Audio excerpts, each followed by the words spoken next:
ఇచ్చిండ్రో ఆ హామీలు అమలు చేయమని చెప్పి కోరుతున్నాం. ఒకవేళ కనుక హామీలు అమలు చేయకపోతే నీ భర్తం నా కొడుక అని చెప్పి ప్రశ్నించడానికి గ్రామాలకు వస్తున్నాం. మళ్ళీ ఇవాళ ఏమి హామీలు ఇచ్చిండ్రో తెలంగాణ ఆడబిడ్డలారా అని మొదలుపెట్టి నాకు ఓటేసి తెల్లారి సంతకం పెడతా, ఒక్కొక్క మహిళకు 2,500 రూపాయలు ఇస్తా. పెన్షన్ తీసుకున్నాను కాకుండా కావచ్చు అనుకున్నాం మేము.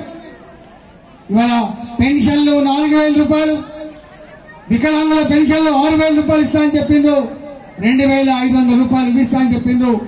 ఎవరికి కూడా ఇంతవరకు పెన్షన్ పెరగలే, 2,500 రూపాయలు మహిళలకు ఇవ్వలే.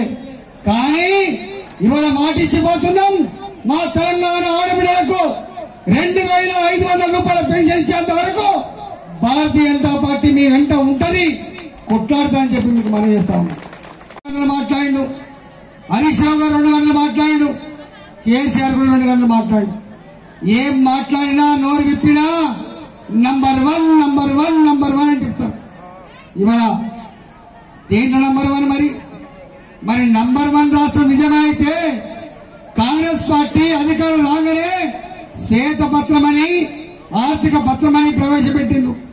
ఏమన్నా మరొక్కసారి భారత్ మాతాకి ధన్యవాదాలు ప్రభాకర్ రెడ్డి గారికి. వేదిక వెనుక సైడ్ ఉన్నటువంటి కార్యకర్తలు అందరూ చైర్లలో కూర్చోవలసిందిగా కోరుచున్నాం. అక్కడ ఎడవ సైడ్ ఉన్నటువంటి మహిళా సోదరులందరూ వేదిక వద్దకు రావాల్సిందిగా కోరుచున్నాం. మన యొక్క విజయ సంకల్ప యాత్ర మరి 2 నిమిషాల్లో మన యొక్క వేదిక వద్దకు